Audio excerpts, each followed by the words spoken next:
Good afternoon, sir. Good afternoon, class.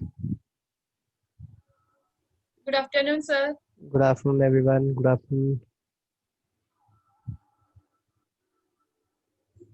Good afternoon, sir.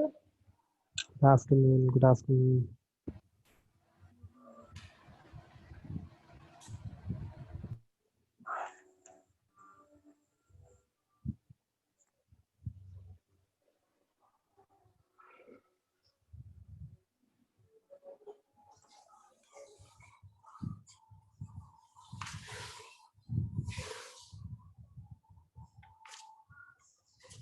एक minute और बच्चे wait करेंगे।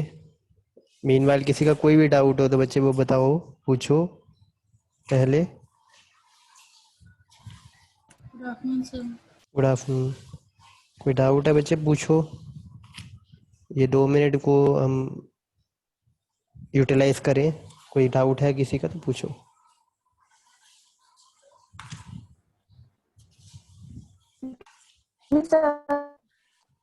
हाँ जी बच्चे, बोलो बोलो। सर जो जैसे जैसे सर हम न्यू स्टूडेंट थे और हमने जो पिछला सिलेबस है वो कवर नहीं हुआ, तो आप एलएमएस पर वीडियोस डाल देंगे? हाँ, मैं आपको ना मंडे से पहले पहले जितने भी लेक्चर हुए हैं ना, उन सब की आपको वीडियोस मिल जाएंगी। मैं दोनों में ना लिंक शेयर कर दूंगा। एक्चुअली मेरे को थोड़ा सा टाइम चाहिए वो 40 मिनट्स की वीडियो को अपलोड करने के लिए ना, तो उतना डेटा होता नहीं है, तो I need some time. Monday तक आपको सारे लिंक मिल जाएंगे। Is it okay? Yes, okay sir, thank you. हाँ, मीनवाइल आज जो हम करेंगे, आज हम लॉज देखेंगे, तो उसकी एक प्रेजेंटेशन है। आज हम प्रैक्टिकली कोई वर्क नहीं करेंगे, कोई ऐसा काम नहीं, क्वेश्चन नहीं होगा जो हम सॉल्व करने वाला है। तो आज हम उसको ही बस देखेंगे और उसको मैं एक्सप्लेन करूँगा। आपके जो क्वेश्चन होंगे वो हम लेंगे उसमें, और फिर मैं वो प्रेजेंटेशन शेयर कर दूंगा ग्रुप में, बीसीए के ग्रुप में भी और बीएससी आईटी के ग्रुप में भी। एंड वन मोर थिंग बच्चे, एक मैं और चीज़ जो कहना चाहता हूँ आपसे। एक बच्चे, कल आपकी क्लास 3 दिन मेरी ड्यूटी है लगातार कॉलेज में, सैटरडे, मंडे और ट्यूसडे। ठीक, तो उन 3 दिन क्लासेस नहीं हो पाएंगी, तो हम सीधा वेंसडे को मिलेंगे। और जब हम वेंसडे को मिलेंगे तो ये लॉस से रिलेटेड क्वेश्चन करेंगे हम। और जिन बच्चों को बच्चे ऐसा लगता है कि पिछले लेक्चर अभी तक हमने लाइक वीडियो देखोगे आप, तो स्टिल आपके कोई डाउट्स जो बचेंगे, तो हम 1-2 क्लासेस डिवोट करेंगे नेक्स्ट मंडे और ट्यूसडे। ठीक है, नेक्स्ट मंडे और नेक्स्ट ट्यूसडे, जिसमें आप अपना पिछला सारा एक बार पूछ सकते हो जो डाउट होंगे, या कुछ रिपीट करवाना होगा। उसके बाद बच्चे रिपीट नहीं होगा कुछ, तो स्पेसिफिकली दिन भी हमने वही चूज़ किया है कि ज़्यादा से ज़्यादा बच्चे उसमें ज्वाइन कर पाएँ, क्योंकि अभी आपकी क्लास डे बाय डे बढ़ रही है। एक हफ्ते तक आपकी जो एडमिशन्स होंगी, जिन्होंने लेनी होंगी, आप सबने ले चुके होंगे एडमिशन्स, और फिर उसके बाद एडमिशन्स में 2-3 बच्चे ही कोई होंगे जो आएंगे, तो मैक्सिमम आप एडमिशन ले चुके होंगे, और आपको तब रिपीट करना बेटर रहेगा ताकि सभी के लिए रिपीट हो जाए एक बार। नाउ कोई और डाउट बच्चे, किसी का Okay, sir. स्पेसिफिक कोई डाउट, कोई सॉल्व करने का कोई doubt? And one more thing बच्चे, एक अपनी बुक ज़रूर जल्दी से जल्दी आप ले लो एक, और उसमें से आप एक्सरसाइज को सॉल्व करा करो। ये प्रैक्टिस से ही आप अब बन पाओगे इसमें। तो शैल वी स्टार्ट? और क्या कोई आपका कोई डाउट है वो आप पूछना चाहते हो पहले? No sir. ओके, फिर we directly jump to the loss then. तो मैं शेयर करता हूँ स्क्रीन।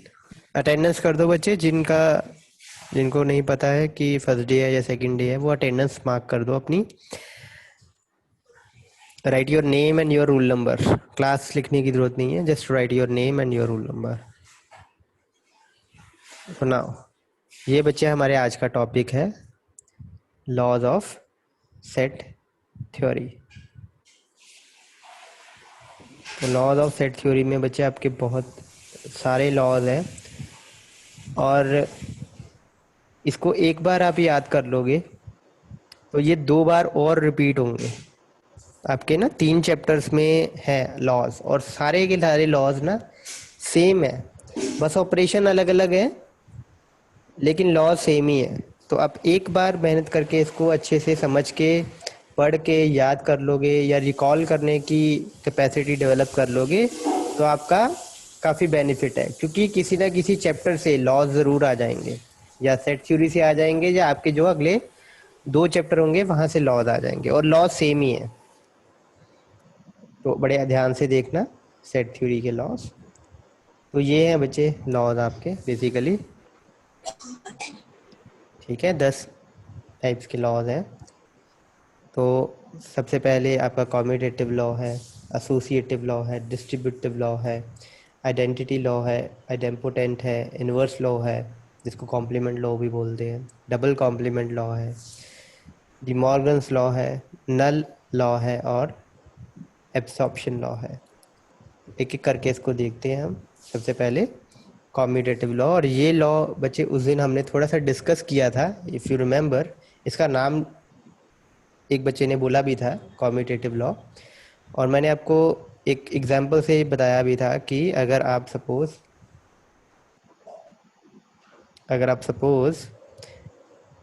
कोई सेट लेते हो ए, कोई भी आप एग्जांपल ले सकते हो, कुछ भी आप ले सकते हो, लेट्स से रैंडम कुछ ले रहा हूँ, और आप ले रहे हो बी,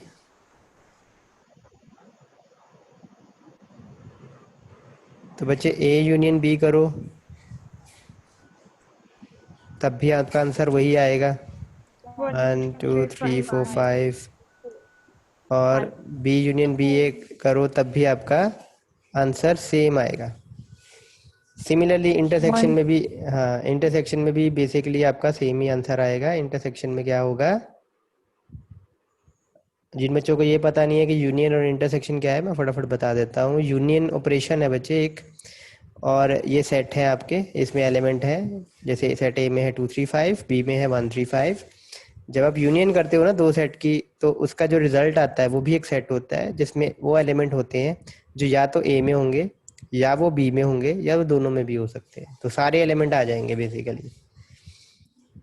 और अब इंटरसेक्शन में बच्चे कॉमन एलिमेंट्स आते हैं आपके 3 and 5. ठीक है। तो जो दोनों में होंगे, ए में भी और बी में भी, तो सिर्फ 3 और 5 आएंगे, 5. और बी इंटरसेक्शन ए में भी सेम ही चीज आएगी। तो इसको बोलते हैं बच्चे commutative law. Basically commutative law का मतलब क्या है कि ऑपरेंड्स की पोजीशन चेंज करने से कोई फर्क नहीं पड़ता है। डेफिनेशन यही है, it states that A union B is equal to B union A. मतलब if you change the positions, if you change the position of two operands with respect to the operator, तो भी result में कोई फर्क नहीं आता, the result will remain unchanged. Is it clear? First of all, Yes, sir. In loss पे मैं दोबारा भी आऊंगा, इनका प्रूफ करेंगे हम, ठीक है। पहले हम एक बार इस इन लॉस को देख लेते हैं, उसके बाद इनके प्रूफ करना है हमने। हर एक लॉ का एक प्रूफ है, और वो ऐसे प्रूफ नहीं होगा, ठीक है। एग्जाम्पल है ये तो जैसे कि एग्जाम्पल है मैंने आपको दी। प्रूफ करने के लिए आपको बकायदा एक टर्म आएगी, सेट बिल्डर फॉर्म से आप प्रूफ करोगे, और बहुत आसान है प्रूफ करना भी, तो कोई डिफिकल्टी नहीं होगी। कम्यूटेटिव लॉ बच्चे सभी को क्लियर है?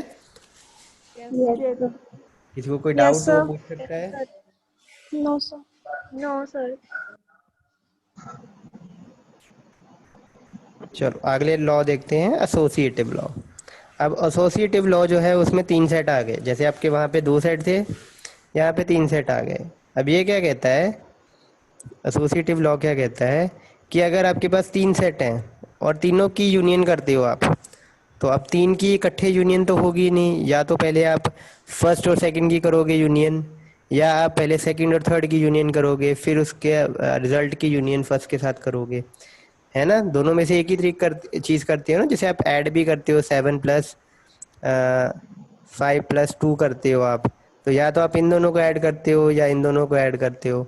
तो वो यही बता रहा है कि अगर चाहे आप पहले 2 को यूनियन कर दो, चाहे आप दूसरे और तीसरे की यूनियन कर दो और उसके बाद आप पहले के साथ यूनियन करो, the result will remain the same. मतलब बी यूनियन सी करके फिर ए के साथ यूनियन करो, चाहे ए यूनियन बी कर दो और फिर उसके रिजल्ट की यूनियन सी के साथ कर दो, it will remain the same.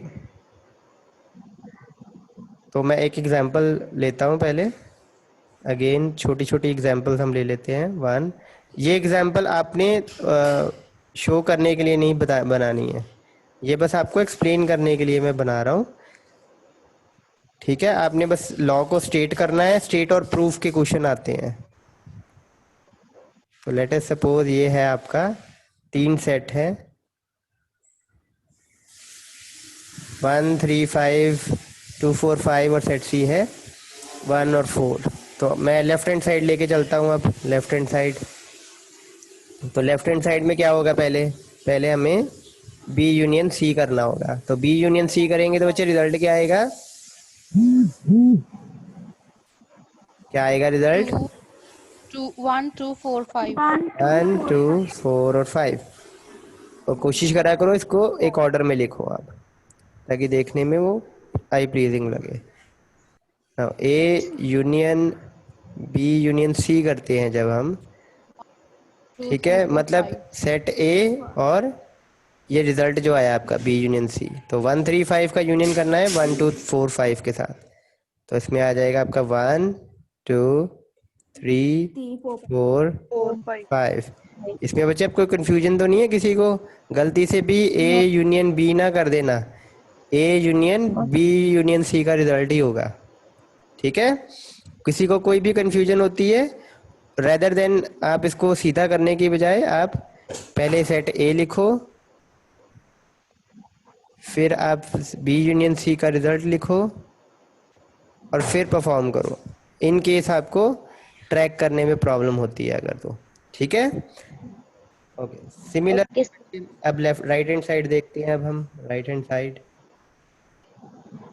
Right hand side में क्या होगा, पहले ए यूनियन बी होगा, तो ए यूनियन बी का रिजल्ट क्या आएगा, 1 3 5 यूनियन 2 4 5,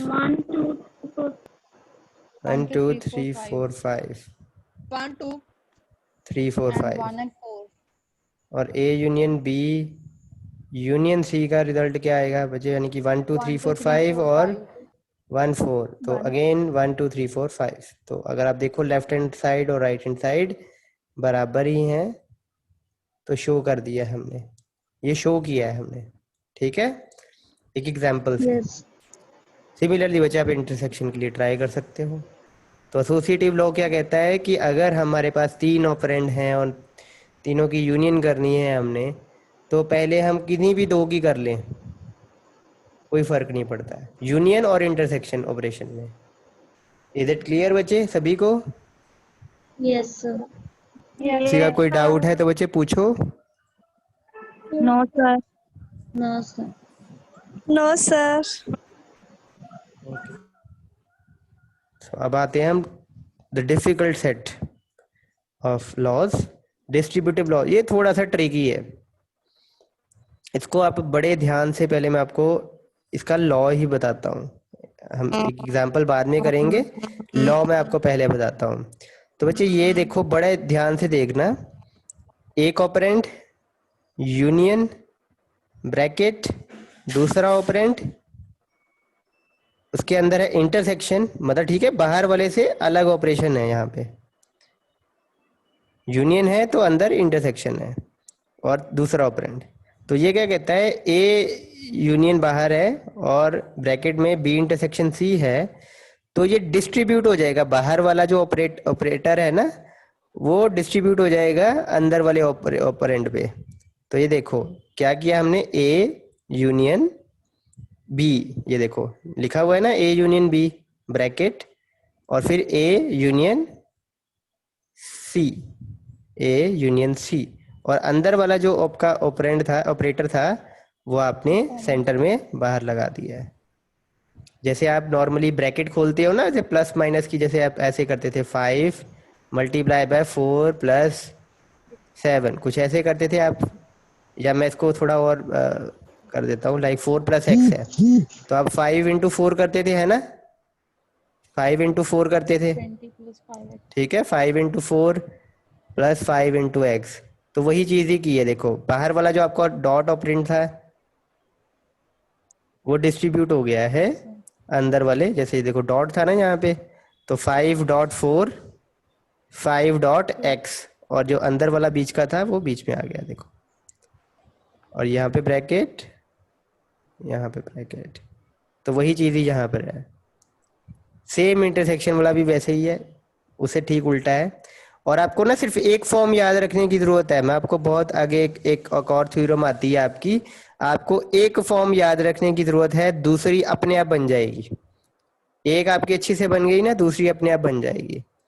वो मैं आपको जब वो थ्योरम करेंगे तब बताऊंगा। तो फिलहाल देखो आप, ए यूनियन था और अंदर बी इंटरसेक्शन सी था, तो अब यूनियन देखो डिस्ट्रीब्यूट हो गया, ए यूनियन बी आ गया, ए यूनियन सी आ गया और बीच में इंटरसेक्शन। सेम बच्चे जहाँ पर A intersection B union C था, तो ए इंटरसेक्शन बी आ गया, बीच में यूनियन आ गया और फिर ए इंटरसेक्शन सी आ गया। क्लियर है? Yes. ओके, कोई डाउट है तो बच्चे पूछ लो पहले एक बार। सर एक और एक्सप्लेन कर दो। एक बार और एक्सप्लेन कर दूं? ठीक है। तो ये देखो बच्चे, इसमें क्या वो बोलता है डिस्ट्रीब्यूटिव लॉ का, देखो नाम का ही, नाम से ही आपको काफी कुछ पता लगता है। डिस्ट्रीब्यूटिव लॉ का मतलब क्या है कि डिस्ट्रीब्यूट करना, किसको? बाहर वाले ऑपरेटर को अंदर वाले ऑपरेंड पे डिस्ट्रीब्यूट करना। तो ए यूनियन और ब्रैकेट में है ना बी इंटरसेक्शन सी, तो बाहर वाला ऑपरेटर देखो अंदर वाले ऑपरेंड पे डिस्ट्रीब्यूट हो रहा है। देखो ए यूनियन पहले इसके साथ हुआ बी, राइट, और फिर जो आपका सेंटर में ऑपरेटर था वो बाहर आ गया सेंटर में, और यही वाला ए यूनियन ये सी पे डिस्ट्रीब्यूट हो गया। देखो A union C. So is it okay? Clear है अब? Yes sir. ओके, Yes. तो अब एक एग्जांपल से ही देख लेते हैं हम साथ में। अगेन कोई एक एग्जांपल लेते हैं, लेट्स से 1 4 और 5 है, बी आपका है लेट्स से 2 और 4, और सी लेट्स से आपका है 3 4 और 5। तो पहले हम लेफ्ट हैंड साइड देखते हैं। तो लेफ्ट हैंड साइड में क्या होगा बच्चे? पहले पहले ब्रैकेट सॉल्व होगी, बी इंटरसेक्शन सी होगा ना सॉल्व पहले। तो बी इंटरसेक्शन सी की वैल्यू क्या आएगी? बी है हमारा 2 4, सी है हमारा 3 4 5, तो सिर्फ कॉमन एलिमेंट आएगा 4। हाँ, और फिर हमने यूनियन करना है A union B intersection C का जो रिजल्ट आया, तो ए हमारा है 1 4 5, बी इंटरसेक्शन सी का रिजल्ट आया 4। तो अब कौन से एलिमेंट आएंगे? 1 4 5 यूनियन 4 के साथ रिजल्ट क्या आया? 1 4 और 5। 5. ठीक है, रिपीट नहीं करना है एलिमेंट को। अब राइट हैंड साइड देखें। Yes right sir. Hand side देखते हैं। अब इसमें हमें पहले A union B find out करना है। ए यूनियन बी क्या आया? 1 4 5 यूनियन 2 4 क्या आया? 1 2 4 4 5. 5। और फिर हमने 1 3 दूसरी 4 ब्रैकेट 5. सॉल्व किया, ए यूनियन सी। 1 तो ए है हमारा 1 4 5, ये देखो, सी है हमारा 3 4 5। तो 1 3 4 और 5। 1 लास्ट में हमने ए यूनियन बी ब्रैकेट में इसका इंटरसेक्शन करना है ए यूनियन सी के साथ। तो ए यूनियन बी का रिजल्ट हमारा आया था 1 2 4 5, और ए यूनियन सी का था 1 3 4 5। तो कॉमन एलिमेंट कौन से हैं? 1 4 5. 5 1 4 5 1 4 और 5। 5. और ये देखो right hand side is equal to left hand side. Yes sir. ठीक है, कोई डाउट है बच्चे तो पूछो। किसी ने अटेंडेंस मार्क नहीं की है तो वो अटेंडेंस मार्क कर दो। एंड इस आगे के लॉस में पहुंचने से पहले मैं एक और बात बच्चे बोल देता हूँ आपको, जो मैं हर लेक्चर में रिपीट करता हूँ वैसे तो, कि कोई भी क्वेश्चन ऐसा नहीं है, या जो भी हम करते हैं कुछ भी ऐसा नहीं है जो आपको समझ ना आए उस टाइम पे।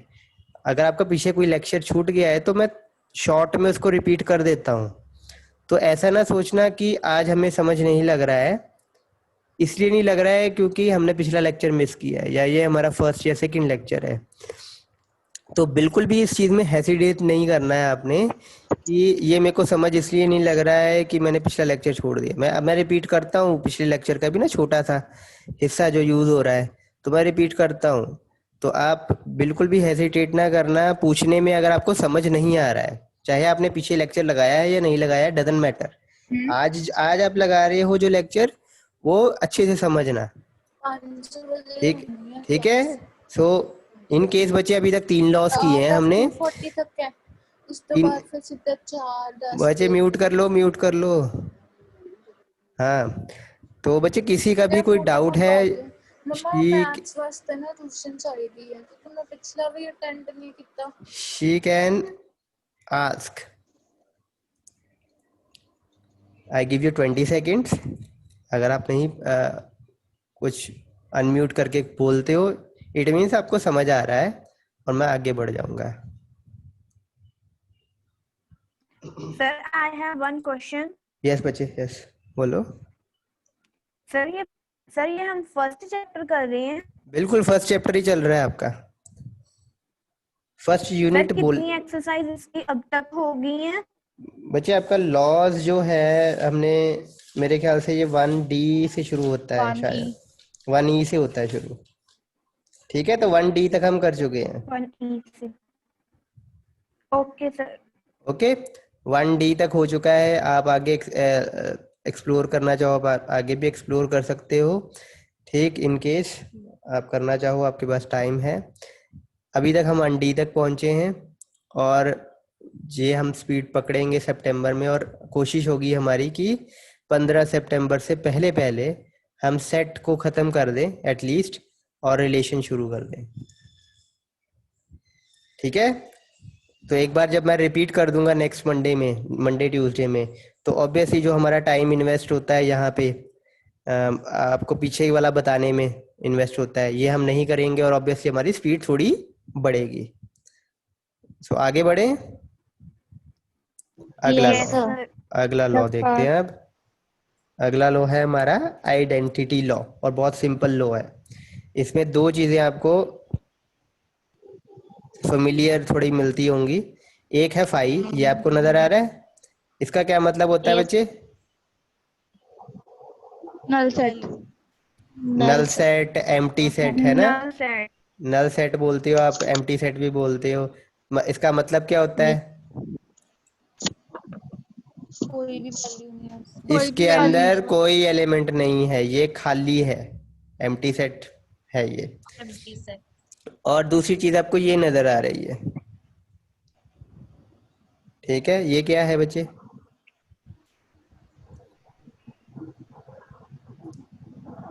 आपको मैंने एक चीज बताई थी, यूनिवर्सल सेट। ठीक है, यूनिवर्सल सेट यू से रिप्रेजेंट होता है आपका, है ना? Yes, sir. लेकिन Yes, sir. लेकिन अगर जब हम यूनियन और इंटरसेक्शन के ऑपरेशन के साथ यू लिखते हैं तो कई बार ना पता नहीं लगता कौन सा यू हमने इंटरसेक्शन के लिए लगाया है और ये यू इंटरसेक्शन है कि यूनिवर्सल सेट है। इसलिए कई बार हम एक्स का यूज करते हैं। अगर खुद हम मतलब लगाते हैं ना जब, तो हम कोशिश ये करते हैं कि कुछ ऐसा सिंबल दें, ऐसा नाम दें कि वो डिस्टिंक्ट लगे, क्योंकि अगर आप यू ही यूज करोगे तो पता नहीं लगेगा ये यू यूनियन है या ये वाला यू यूनिवर्सल सेट है। जैसे मैं नॉर्मली जब यू यूज करता हूँ तो मैं ऊपर ये 2 बार लगा देता हूँ ताकि पता लग सके ये यू यूनिवर्सल सेट का है और ये वाला यू यूनियन का है। ठीक, तो कोशिश जरूर करना कि अपना यू थोड़ा अलग तरीके से बनाओ जिससे पता लग सके कि वो यूनिवर्सल सेट है, ना कि यूनियन। और अगर आप एक्स यूज करना चाहो तो वो भी कर सकते हो आप, नो इश्यूज। ठीक है, तो जैसे यहाँ पर एक्स यूज किया हुआ है। अब मैं आपको बताता हूँ कि अगर किसी अब ये लॉ क्या कहता है कि अगर किसी सेट की यूनियन की जाए एम्प्टी सेट के साथ तो रिजल्ट क्या आएगा? वो सेट खुद ही आ जाएगा। क्योंकि मान लो अब सेट ए में कुछ भी एलिमेंट है, मैं कोई एग्जांपल नहीं दे रहा हूँ, मान लो इसमें 10 एलिमेंट है और 5 में क्या है? 5 में तो कुछ भी नहीं है, है ना। तो जब इनकी यूनियन करेंगे तो कौन से एलिमेंट आएंगे, या तो जो इस सेट में होने चाहिए या इस सेट में होने चाहिए। इस सेट के तो सारे ही आ जाएंगे 10 के 10 एलिमेंट, और इस सेट में तो एलिमेंट ही नहीं है तो आएगा भी कुछ नहीं, है ना। तो जब हम किसी सेट की यूनियन करते हैं एम्प्टी सेट के साथ तो वो सेट खुद ही आ जाता है रिजल्ट में। ठीक है, is it okay? Yes, sir. ठीक इससे ऑपोजिट, अगर मान लो एक सेट है उसमें कुछ एलिमेंट पड़े हैं, लेट से 5 हैं 10 हैं जितने भी हैं, और एक यूनिवर्सल सेट है जिसमें ऑब्वियसली सारे एलिमेंट्स पड़े होंगे। लेट से इसमें 5 एलिमेंट हैं, इसमें 50 एलिमेंट हैं, और इसमें जो 50 एलिमेंट हैं ये 5 एलिमेंट भी होंगे उन 50 एलिमेंट्स में, है ना, क्योंकि यूनिवर्सल सेट में सारे एलिमेंट्स होते हैं प्रॉब्लम के।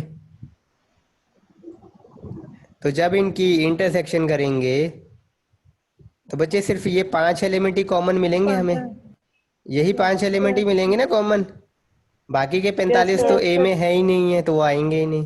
तो यही 5 एलिमेंट आपके कॉमन आपको मिल पाएंगे।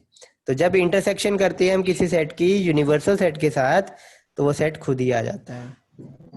लेकिन इसको इनके ऑपोजिट अगर हम कर दें, यानी कि आगे एक लॉ आएगा, वो चलो तब का तब एक्सप्लेन करता हूँ मैं। तो ये लॉ बच्चे क्लियर है? Yes, sir. किसी को कोई डाउट है बच्चे तो पूछ लो, कोई रिपीट करना चाहता है? No sir. 10 सेकेंड्स, कोई बच्चे रिपीट करना चाहे तो वो अपना डाउट रेज करे, अनम्यूट करे और डाउट रेज करे।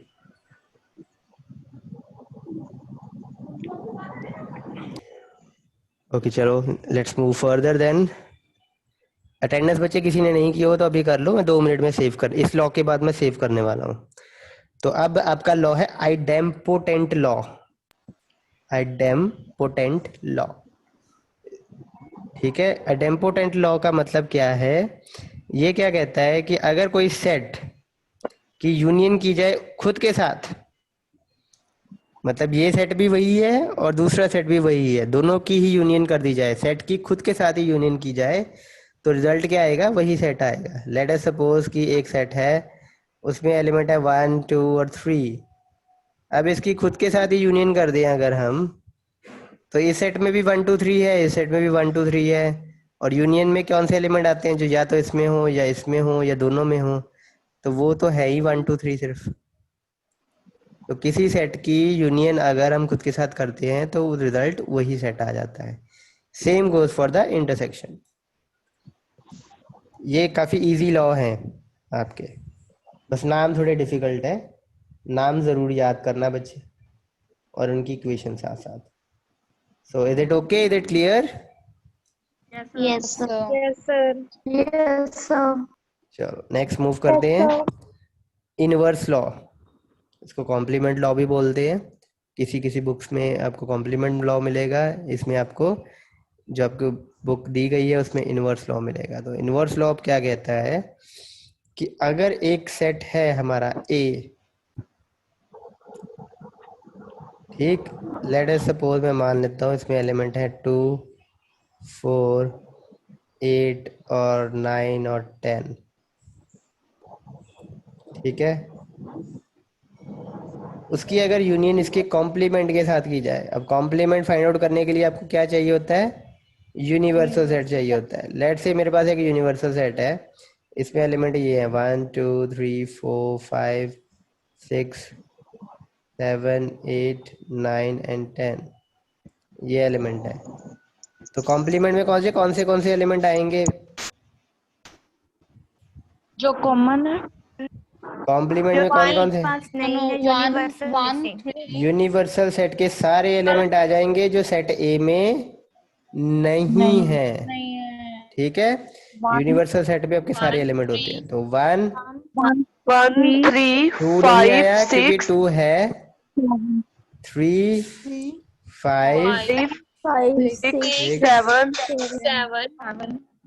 That's it. 10 बस 2 4 8 9 10 नहीं आए क्योंकि ये सेट ए में है। तो आप देखो बच्चे, इनकी यूनियन करके देखो, तो ऑब्वियसली इस सेट में जो एलिमेंट है, यूनिवर्सल भी ठीक है, उससे ठीक ऑपोजिट एलिमेंट इस सेट में है, और जब उनकी यूनियन करेंगे तो वापस हमारे पास सेट एक्स ही बनेगा। देखो 1 आ गया कॉम्प्लीमेंट से, 2 आ गया ट्रू फॉर्म से, 3 आ गया कॉम्प्लीमेंट से, 4 ट्रू फॉर्म से, 5 6 7 आ गया आपके कॉम्प्लीमेंट वाले सेट से, और 8 9 10 आपके आ गया सेट ए से। तो ये कौन सा सेट ही है? ये यूनिवर्सल सेट ही है, यही वाला है ना? यस बिल्कुल।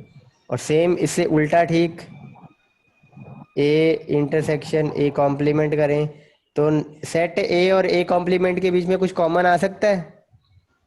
कुछ भी कॉमन नहीं आ सकता, क्योंकि सेट ए के कॉम्प्लीमेंट में एलिमेंट ही वो आ रहे हैं यूनिवर्सल सेट के जो सेट ए में होंगे ही नहीं, तो ऑब्वियसली कुछ कॉमन आ ही नहीं सकता है। तो 5 खाली आएगा, 0 एलिमेंट खाली, 5 empty set, null set will be the result.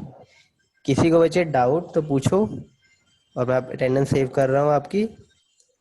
Meanwhile बच्चे सोचो, पूछो, कोई डाउट है आपको तो। No sir. ठीक है, इस स्टार्टिंग से एक्सप्लेन करूं, इस लॉ को बच्चे कॉम्प्लीमेंट लॉ भी कहते हैं।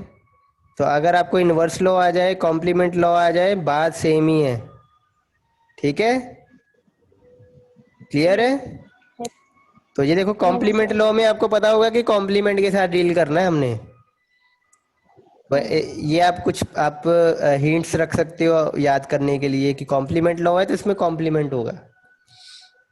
तो कॉम्प्लीमेंट लॉ क्या कहता है कि अगर किसी सेट की यूनियन की जाए उसके कॉम्प्लीमेंट के साथ तो यूनिवर्सल सेट आएगा। जैसे कि आप देख सकते हो, ये यूनिवर्सल सेट हमने एक एग्जांपल दी हुई है कि ये यूनिवर्सल सेट है। लेट्स से सपोज सेट ए में ये एलिमेंट है, तो उसके कॉम्प्लीमेंट में, कॉम्प्लीमेंट बचे एक ऐसा ऑपरेशन है जब हम किसी सेट का कॉम्प्लीमेंट करते हैं तो उसके रिजल्ट में यूनिवर्सल सेट के सारे एलिमेंट आ जाएंगे जो उस सेट में नहीं है। जैसे कि 1 नहीं था तो 1 आ गया, 2 था 2 नहीं आया, 3 नहीं था इसलिए आ गया, 4 था इसलिए नहीं आया, 5 6 और 7 नहीं थे ए में इसलिए वो आ गए, 8 9 10 नहीं आए, क्यों? क्योंकि वो सेट ए का पार्ट है। क्लियर? तो जब बच्चे आपको इन दोनों की यूनियन करेंगे हम, तो जो जो आपके एलिमेंट सेट ए में हैं वो तो हैं ही, वो तो आएंगे ही। ए कॉम्प्लीमेंट में जो सेट ए में नहीं थे एलिमेंट वो भी आ गए, तो जब इन दोनों की यूनियन करेंगे तो वापस आपका यूनिवर्सल सेट ही तो बनेगा, है ना? सेम। एंड जब हम इंटरसेक्शन करेंगे बच्चे, जो एलिमेंट सेट ए में है वो ए कॉम्प्लीमेंट में नहीं होंगे, जो ए कॉम्प्लीमेंट में है वो ए में नहीं होंगे, तो कोई कॉमन एलिमेंट तो आएगा ही नहीं, तो इसलिए रिजल्ट क्या आएगा? 5 खाली, empty, null set. Okay, clear? अगले लॉ पे मूव करें। तो अब आता है बच्चे डबल कॉम्प्लीमेंट लॉ, और बड़ा सिंपल लॉ है अभी ये। अगर आप किसी सेट का कॉम्प्लीमेंट करते हो और फिर दोबारा उसका कॉम्प्लीमेंट कर देते हो तो वापस ये आ जाता है। ये इससे आप सीखो, ये इससे समझो। अगर मैं 5 को नेगेटिव कर देता हूं तो क्या रिजल्ट आएगा? -5। -5 का फिर नेगेटिव कर दूं तो माइनस माइनस प्लस हो जाएगा, तो वापस वही 5 आ गया। सेम वही है, अगर ए का कॉम्प्लीमेंट करूं और फिर उस कॉम्प्लीमेंट का अगेन कॉम्प्लीमेंट कर दूं तो वापस वही सेट आ जाएगा। एक एग्जांपल भी लेते हैं। लेट से मेरे पास यूनिवर्सल सेट है 1 2 3 4 और 5, और सेट ए मेरा है लेट से 2 और 4। कॉम्प्लीमेंट में क्या आएगा बच्चे इसके? 1 3 यूनिवर्सल सेट के सारे एलिमेंट जो सेट ए में नहीं है, 1 3 और 5 आ गया। बिल्कुल। और अब बच्चे, अब ए कॉम्प्लीमेंट सेट को सेट मानो, अब इस सेट का कॉम्प्लीमेंट करो, मतलब 1 3 और 5 का कॉम्प्लीमेंट करना है अब आपने। तो यूनिवर्सल सेट को देखो, इसमें 1 3 5 छोड़ के बाकी जो भी एलिमेंट है वो सारे लिख देने, तो क्या आएगा? 2 और 4। और ये देखो सेम है दोनों, है ना? ये आपका रिजल्ट आ गया, शो कर दिया हमने एग्जाम्पल से। किसी को कोई डाउट बचे तो पूछो। एक लॉ और करेंगे आज हम, बाकी के हम अगली क्लास में कंटिन्यू करेंगे। बोलो बच्चे, कोई डाउट किसी को? No sir. No sir. Okay, चलो मूव करते हैं अब आगे।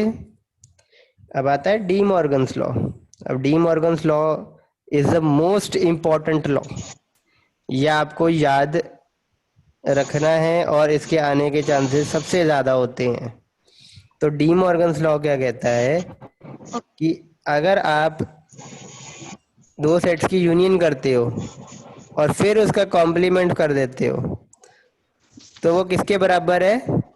अगर आप उनका अलग अलग से कॉम्प्लीमेंट करो और बीच वाले साइन को उल्टा दो, उसके बराबर आएगा। ठीक है, तो इसमें मैं आपको दोबारा एक बार बताता हूँ। ब्रैकेट के अंदर है ए यूनियन बी, मतलब दो ऑपरेटर तो है, ऑपरेंड तो है ही आपके ए और बी। बीच में साइन कुछ भी हो सकता है, यूनियन हो सकता है, इंटरसेक्शन भी हो सकता है। और जब आप उसका कॉम्प्लीमेंट करते हो तो रिजल्ट क्या आता है?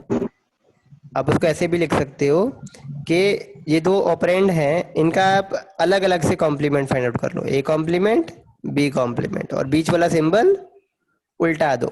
यूनियन था तो इंटरसेक्शन कर दो, इंटरसेक्शन था तो यूनियन कर दो। तो आपका इसका रिजल्ट और इसका रिजल्ट दोनों सेम ही आएंगे। एक बार दोबारा रिपीट करूं। डी मॉर्गन्स लॉ क्या कहता है कि ए यूनियन बी का होल कॉम्प्लीमेंट करते हैं हम, तो वो किसके बराबर आ सकता है? दोनों का इंडिविजुअली अलग अलग कॉम्प्लीमेंट करो और जो बीच में ऑपरेटर था उसको उल्टा दो। यूनियन था तो इंटरसेक्शन कर दो, इंटरसेक्शन था तो यूनियन कर दो। That's your D Morgan's law. ठीक है, क्लियर है? Is it? यस।